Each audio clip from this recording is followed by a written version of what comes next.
한 주간 각 가정에서 답답하지만 보내신 여러분들을 또 진심으로 이 예배 속에 환영하고 또 함께 예배드리는 모든 분들에게 주의 크신 은혜 원청이 더하기를 바랍니다. 지난주 목요일부터 토요일까지 제 아들이 애틀란타 자기가 살던 집에 다녀왔습니다. 왜 다녀왔느냐면 형규가 주인집 개를 산책해 주는 조건으로 한 달에 렌트비를 100불 할인받고 있는데 코로나 문제 때문에 학교가 문을 닫아서 집에 와 있는 지 3주가 돼 가서 이제 개를 운동시키고 산책시키지 못했기 때문에 이제 그게 미안해서 이제 주인이 델타 항공에 이제 직장을 다니고 계신데 출근했을 때 개 산책을 위해서 이제 집에 잠시 다녀와야 되겠다고 이제 그런 얘기를 해서 다녀왔습니다.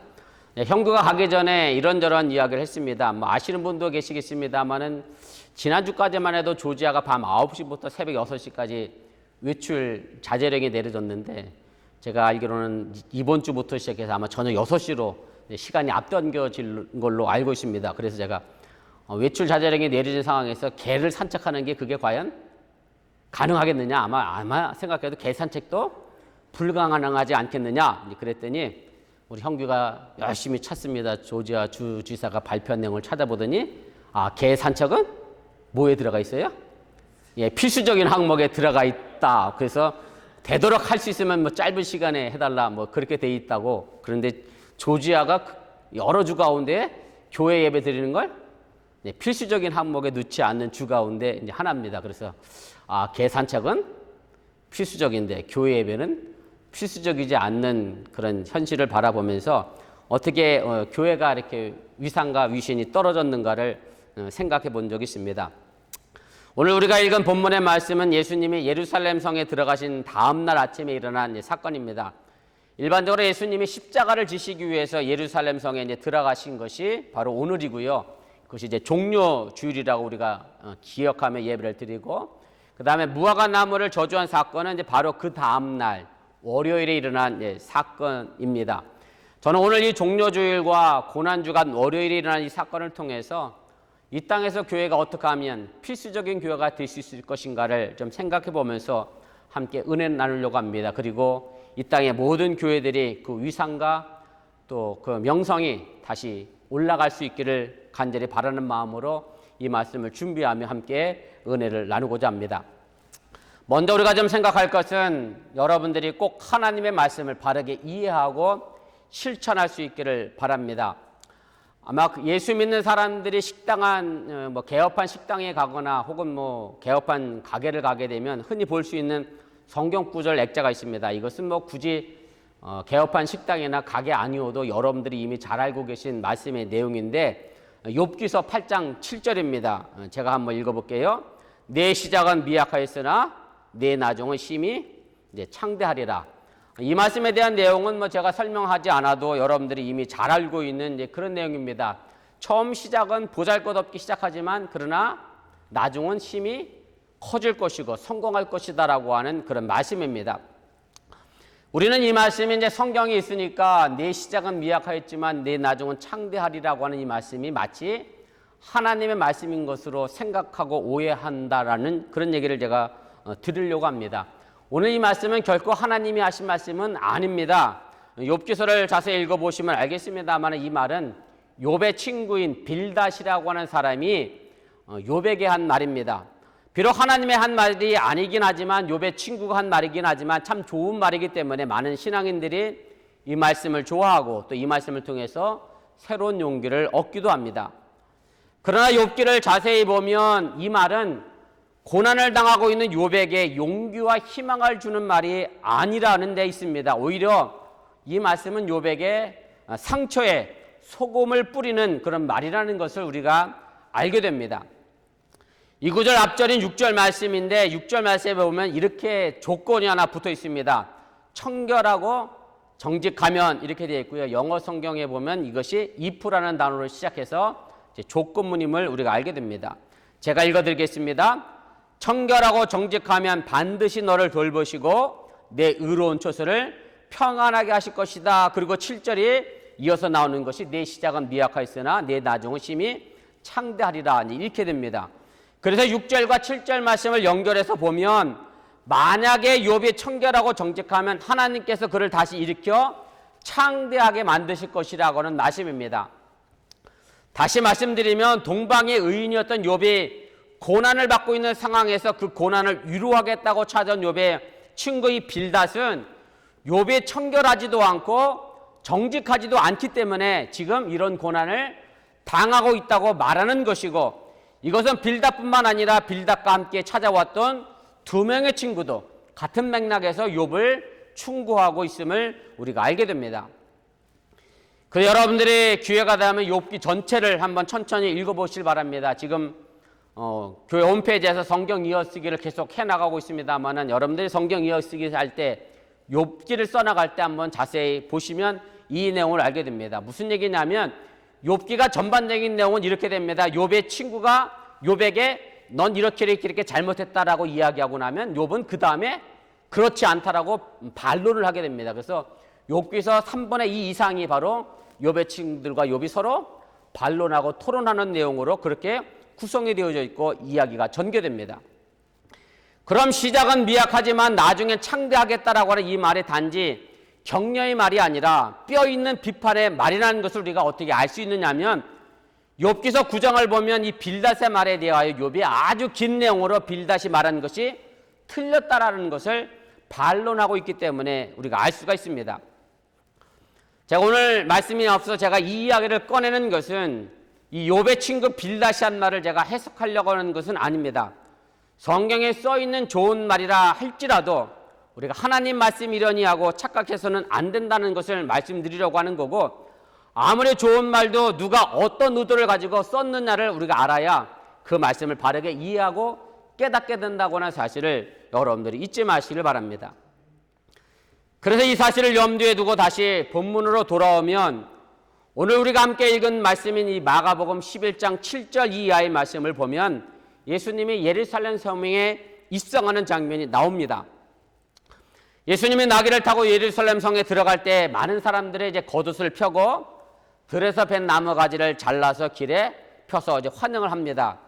요즘으로 얘기하면 일종의 레드카펫을 깔면서 왕 대신 예수님을 환영하고 있다라고 하는 얘기입니다. 요한복음 12장 13절 말씀에 보면 이 나무 가지가 바로 종려나무 가지인 것을 우리가 알게 되고요. 그래서 종려나무 가지를 꺾고 그것을 흔들고 길에 폈기 때문에 오늘 이 주일을 교회에서는 종려주일로 지키고 있음을 여러분들이 기억하시길 바랍니다. 제가 이 시점에서 여러분들에게 드리고 싶은 말씀은, 많은 사람들이 예수님을 향해 호산나를 외치며 레드카펫을 깔면서 환영을 했는데, 사실 이것은 욥의 친구 빌닷의 좋은 말이 원래는 비난의 말인 것처럼 예수님을 환영하는 이 호산나라고 하는 말 역시 정말 예수님의 뜻을 알아 그를 반갑게 맞이하고 있다는 것이 아니라고 하는 사실을 우리가 깨달아야 합니다. 왜냐하면 예수님을 호산나며 환영했던 그 많은 사람들이 시간이 얼마 지나지 않아서 다시 예수님을 십자가에 못 박으라고 외치는 그런 무리들로 변했기 때문에 그렇습니다. 마가복음 15장 6절 이하를 보면 이스라엘이 명절을 맞을 때마다 이제 죄인 하나를 놓아주는 전통이 있게 됩니다. 그래서 예수님을 심판했던 이 빌라도가 이렇게 이야기를 하게 되죠. 강도 중에 강도인 이 바라바, 특별히 바라바가 어떤 인물인가를 보게 되면 아마 로마 정부의 항거가 저행했던 그런 인물이었고, 그러다가 후에 나중에 강도가 된 사람으로 그렇게 이제 표현이 되어 있는데, 죄인 중에 교수였던 이 바라바와 빌라도가 신문해 보니 아무 죄가 없던 예수님 중에 누구를 놓아주랴 물어보면 당연히 백성들이 예수님을 놓아주라고 할 줄 알고 이제 빌라도는 바라바와 예수를 선택하라고 이제 이야기를 하게 됩니다. 그런데 예루살렘 입성을 환영했던 그 무리들이 대제사장으로부터 이제 돈을 받고 외치게 되죠. 누구를 놓아달라고 외치게 되느냐면 바라바를 놓아달라고 외치게 되고 예수를 십자가에 처형하라고 이제 이야기를 하게 됩니다. 다시 말씀드리면 이 호산나를 외쳤던 사람들의 예수님의 십자가에 못 박으라고 외쳤던 것은, 이 사람들은 무력적이고 군사적인 힘을 가진 메시아를 원했던 것이고, 힘 한번 제대로 써보지도 못하고 그냥 무기력하게 십자가에 못 박히는 예수를 원치 않았다는 사실을 우리가 알게 됩니다. 이 많은 사람들은 하나님의 나라를 세상적으로, 다시 말씀드리면 경제적으로나 군사적으로 강력한 나라로 보았기 때문에 예수님이 예루살렘 성에 들어오셔서 로마의 정부를 무너뜨리고 이스라엘을 정치적으로 군사적으로 독립시킬 메시아로 생각을 했다는 사실입니다. 그래서 지금도 만약 우리가 예수님을 내 마음속에 받아들이고 모시고 살아가는 삶이 그저 단순하게 세상적으로 잘 먹고 잘 사고 강한 힘을 가지는 데 있다라고 하면 우리도 이 사람들의 모습과 다르지 않다는 말씀이고, 지금의 교회가 여전히 세상적인 관점에서 예수님을 생각하며 종료주의를 지킨다라고 하면 우리는 종료주의를 크게 착각하고 있다고 하는 사실을 깨달으시길 바랍니다. 그리스도인이라는 것은 예수님을 메시아로 영접한 사람들입니다. 그런데 우리가 예수님을 영접하는데 종려나무를 흔들었던 사람들과 같이 경제적이나 정치적이나 군사적 메시아로 예수님을 영접하고 환영했다라고 하면 우리의 믿음과 신앙은 분명 잘못 이해되고 있다고 하는 사실을 알아야 합니다. 예수님이 예루살렘 성에 입성한 것은 이스라엘을 독립시키려고 하는 정치적 이유가 아니었습니다. 더욱이 로마를 제압할 군사적 이유도 아니었습니다. 그리고 사람들을 잘 먹고 잘 살게 하기 위한 경제적 이유도 아니었다라고 하는 얘기입니다. 지금 수요 성경 공부 시간에 마가복음을 공부하고 있는데, 마가가 이 복음서를 기록하면서 우리를 깨닫게 하기 위하여 편집의 묘미를 살린 많은 부분이 있습니다. 그 가운데 하나가 바로 오늘 우리가 읽은 마가복음 11장 바로 앞에 있는 10장 후반부에 있는 내용의 모습입니다. 제가 마가복음 10장 후반부의 구조를 잠시 이렇게 좀 정리를 했습니다. 한번 보시길 바랍니다.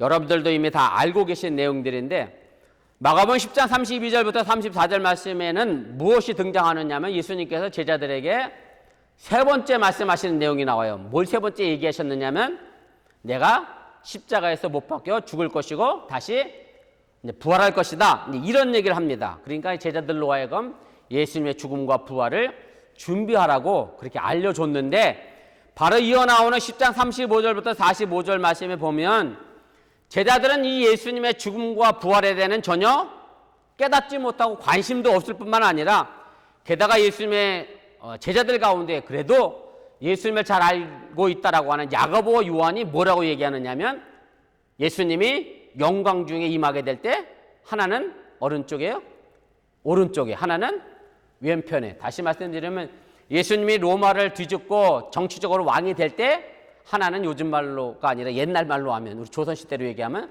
좌의정으로, 또 하나는 우의정으로 삼아달라, 이제 그런 이야기를 하게 됩니다.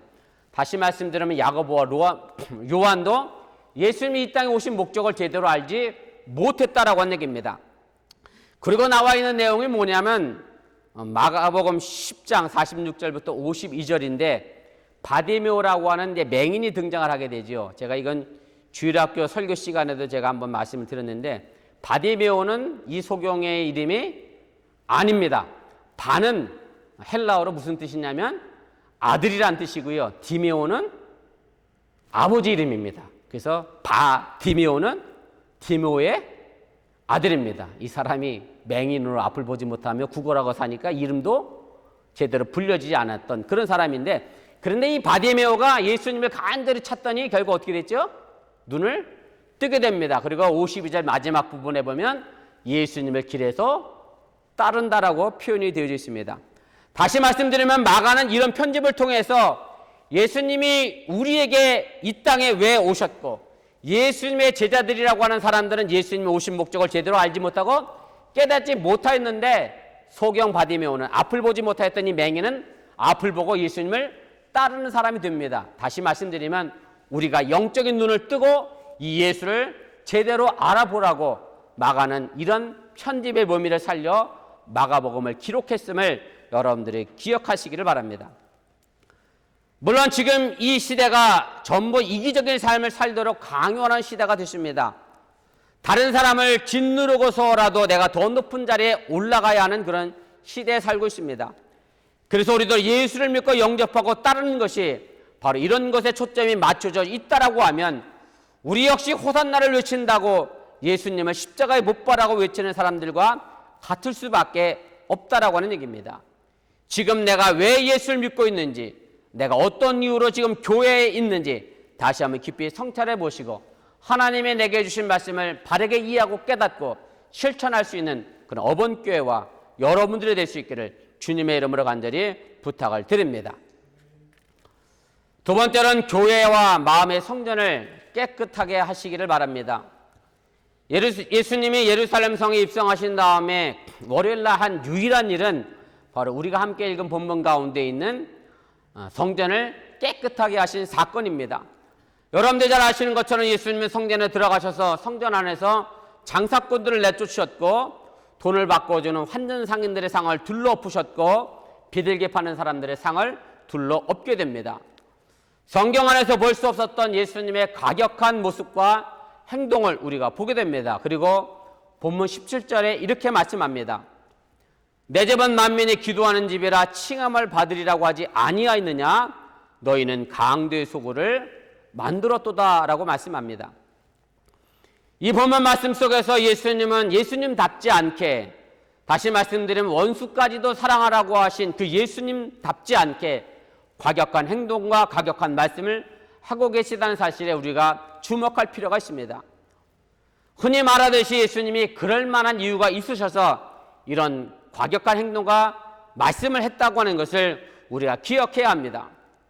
그런데 사실 이것은 단지 성전 안에서 장사하는 사람들과 한 말씀은 아닙니다. 당시 이스라엘 사람들은 명절 때마다 예루살렘으로 가서 예배를 드리고 제사를 드렸습니다. 그리고 바로 이런 사람들을 위해 제사장들이 성전 안에 장사꾼을 받아들였고 장사꾼들로 하여금 뇌물을 받고 성전 안에서 장사하도록 허락을 했고요. 또 헌금 드릴 때 꼭 예루살렘 돈으로, 이스라엘 돈으로 헌금하라고 얘기를 했기 때문에 로마 돈을 사용했던 많은 사람들이 예루살렘 성전을 안에서 돈을 환전하는 일이 생길 수밖에 없었다라고 하는 얘기고, 그러다 보니 오늘 강도의 소굴로 만들었다고 하는 이 말은 단순히 장사꾼들이나 환전하는 사람들을 향한 하신 말씀이 아니라 바로 그 모든 사람들을 허락한 제사장들과 종교 지도자들에게 향해서 한 말임을 우리가 기억을 해야 합니다. 그래서 저는 이 말씀을 읽을 때마다 제 자신을 항상 돌아보게 됩니다. 제가 목회한다고 하면서 교회를 강도의 소굴로 만들고 있지는 않는지 늘 살피고 경계하고 조심하게 된다는 말씀입니다. 이렇게 뇌물을 받고 장사꾼들이 독점을 했기 때문에 성전 안에서 파는 물건들은 제값 받고 팔지는 않았을 겁니다. 말 그대로 엄청난 폭리를 취했을 겁니다.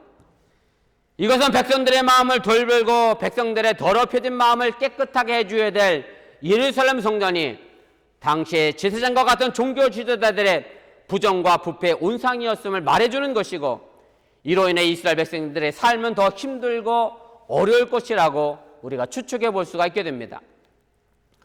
바로 이런 모습을 보고 예수님은 성전을 깨끗게 하시면서 과격하게 행동하셨다고 하는 사실을 우리가 깨달아 알아야 합니다. 다시 말씀을 드리면 우리가 종려주를 보내면서 해야 할 일 가운데에 가장 중요한 것은 바로 성전을, 교회를 깨끗하게 하는 일이고요. 더 나아가 하나님이 계신 우리의 마음의 성전을 깨끗하게 해야 한다고 하는 사실을 여러분들이 믿으시기를 바랍니다. 세 번째로 무성한 입만 있는 교회가 아니라 하나님과 세상을 향한 열매를 맺을 수 있기를 바랍니다. 제가 이미 말씀을 드렸던 것처럼 오늘 15절부터 18절까지 있는 말씀은 이제 성전을 깨끗게 하신 예수의 말씀을 소개하고 있고, 이 단락 앞뒤의 내용을 보면 바로 무화과 나무를 저주한 사건의 이야기가 기록이 됩니다. 다시 말씀드리면 성전을 깨끗게 하신 사건 바로 앞에는 무화과 나무를 저주한 사건이 있고, 성전을 깨끗게 한 다음에 그 뒤에 보면 예수님의 제자 베드로가 무화과 나무를 바라보니 무화과 나무가 말라 죽었다는 이야기가 이제 기록이 됩니다. 그래서 여기서도 마가의 독특한 편집의 의도가 담겨져 있습니다. 무슨 말씀인가 하면 마가는 왜 이런 편집을 했느냐 하면 무화과 나무가 저주받은 사건과 성전을 깨끗게 한 이 사건이 별개의 것이 아님을 설명하기 위하여 이렇게 신학적 용어로 얘기하면 샌드위치식 편집을 했다라고 하는 얘기입니다. 본문 11절 말씀에 보면 예수님은 예루살렘에 입성한 다음에 먼저 성전에 들어가십니다. 그리고 모든 것을 둘러보시게 됩니다. 과연 예수님은 예루살렘 성전이 장사하는 곳이 아니라 강도의 소굴이 아니라 만민이 기도하는 집이라고 예루살렘 성전의 본래의 기능을 보셨다고 하는 사실을 여러분들이 깨달으시길 바랍니다. 바로 우리 모두가 다 예수님이 보신 것처럼 우리도 우리 교회를 제대로 볼 수 있어야 합니다. 지금 나는 교회의 어떤 모습을 보고 있는지 살펴봐야 한다고 하는 얘기고, 우리 교회가 어떤 미래의 모습으로 가지고 이 세상에 보여질 것일까를 우리가 바르게 살펴가야 한다라고 하는 얘기입니다. 본문 12절 이하를 보면 예수님이 성전에 입성할 때 이튿날 베다니에서 나왔다라고 기록합니다. 그러면서 예수님이 시장하셨다 이렇게 되어 있어요. 배가 고프셨다라고 이야기합니다. 베다니에서 어디 머물렀는지는 알 수는 없습니다만은 누가 아침을 안 주셨는지 아니면 돈이 없어서 안 사와 드셨는지 어쨌든 예수님이 배가 고프셨다, 시장하셨다라고 되어 있는데, 근데 다른 제자들이 배가 고프다는 말이 없는 것을 우리가 주목해서 볼 필요가 있습니다. 제가 무슨 말씀을 드리려고 하면 예수님이 시장하셨다라고 하는 이 배고픔이라고 하는 영어 성경에 보면 헝그리라고 되어 있는데, 이것이 단순히 육체적 배고픔을 말하고 있는 것은 아니라고 하는 사실을 제가 드리려고 이 말씀을 드립니다. 시장하다라고 번역된 이 헬라어 단어가 페이나우라고 하는 단어입니다. 이 단어는 물론 육체적으로 배고프다는 뜻도 있습니다만은 간절한 바람과 열망을 나타내는 동사이기도 합니다. 그래서 무엇을 먹지 못해 배가 고픈 것이 아니라 예수님이 예루살렘 성전에 대한 무엇인가 간절한 기도가 있었기 때문에 그것 때문에 배가 고프다라고 말씀하고 있다고 하는 사실을 깨달으시기를 바랍니다. 우리나라가 2002년 월드컵 때 말입니다. 4강에 진출했습니다. 그런데 그때 히든키가 남긴 유명한 명언이 하나 있어요. 16강에 진출했을 때 히든크가 이런 말을 했습니다. 나는 아직 뭐랬죠? 배가 고프다. 히든크가 정말 배가 고파서 배가 고프다 그랬어요? 아닙니다. 우리는 더 높은 곳을 향해 가겠다. 제가 올 초인가요? 20세 이하 축구 선수들인가? 우승을 했죠. 그때 한 젊은 친구가 인터뷰하는데 우리는 아직도 배가 고프다. 그래서 그 사람이 뭐 밥을 안 먹고 경기장에 나왔기 때문에 배가 고프다 그랬습니까? 아니죠. 더 높은 우승을 향해 자기가 가겠다고 하는 그런 간절한 바람에 같은 위치에서 그렇게 여러분들이 생각하시면 이 말씀이 이해가 된다라고 하는 얘기입니다. 예수님이 예루살렘 성전에 대한 배고픔이 바로 무화과 나무의 상징으로 보여주고 있다고 하는 사실을 우리가 알아야 합니다. 무화과 나무라고 하는 것은 성경에서 보면 이스라엘을 상징합니다. 또한 이스라엘의 중심은 바로 예루살렘 성전입니다. 본문 13절 말씀에 보면 예수님이 시장하셨을 때 멀리서 무화과 나무를 보았습니다. 멀리서 보기에는 그래도 예수님이 괜찮게 보였나 봅니다. 그래서 예수님은 그 나무에 배를 채울 열매가 있나 해서 가까이 가서 보시게 됩니다. 그런데 잎만 있고 열매가 없었습니다. 그런데 그 이유가 사실 13절 말씀에 보면 열매가 없는 이유가 분명하게 존재를 합니다. 제가 다시 한번 읽어보겠습니다. 가서 보신즉 잎사귀 외에 아무것도 없더라. 이는 무화과의 때가 아님이라. 열매가 없을 수밖에 없는 분명한 이유는 아직 무화과의 때가 아니기 때문에 그렇습니다.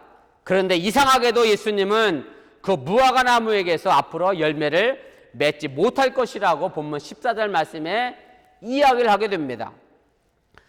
예수께서 나무에게 말씀하여 이르시되 이제부터 영원토록 사람이 내게서 열매를 따먹지 못하리라 하시니 제자들이 짖더라. 사람이 그 무화과 나무에서 영원히 열매를 따먹지 못할 것이라고 하는 것은 그 무화과 나무가 영원히 열매를 맺지 못할 것이라고 하는 말입니다. 무화과 나무는요, 그냥 쳐다보는 관상수가 아닙니다. 열매가 있어야 쓸모 있는 과일 나무입니다. 그런 나무에게 열매를 맺지 못할 것이라고 말씀하셨으니 한마디로 이 나무가 더 이상 소용없는 나무가 될 것이라고 말씀한 거라고 하는 얘기입니다. 그런데 아직 무화과 나무 열매가 맺을 때가 아닌데도 예수님은 열매가 없다고 해서 나무에게 영원히 열매를 맺지 못할 것이라고 저주하신 이유를 우리가 알아야 이 말씀의 의미를 제대로 깨달아 알게 됩니다. 영국의 철학자이고 영국 사회 최고의 지성으로 꼽혔던 사람 가운데 하나가 있습니다. 버틀란트 러셀이라고 하는 사람인데 이 사람이 쓴 책이 하나 있습니다. 신학생들이면 꼭 읽어보는 책인데요. 나는 왜 기독교인이 아닌가라는 책이 하나 있습니다. 이 책 속에 무슨 이야기가 나오냐면 바로 오늘 이 무화과의 때가 아님이라는 이 이야기가 등장하게 됩니다. 러셀은 무화과 나무에게 때가 아닌데도 열매가 없다 해서 무화과 나무를 저주한 이 예수님이 너무 가혹하다.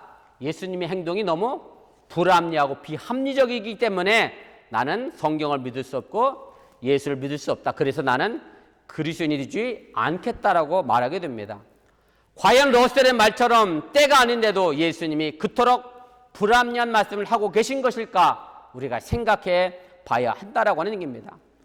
아마 많은 분들이 이 부분을 읽을 때마다 예수님의 불합리성과 비합리성에 대해서 아마 생각을 했을 겁니다. 아마 여러분들도 이 성경 구절 읽을 때마다 예수님 참 이상하다 그렇게 생각할 수 있었을 것이다라고 하는 얘기입니다.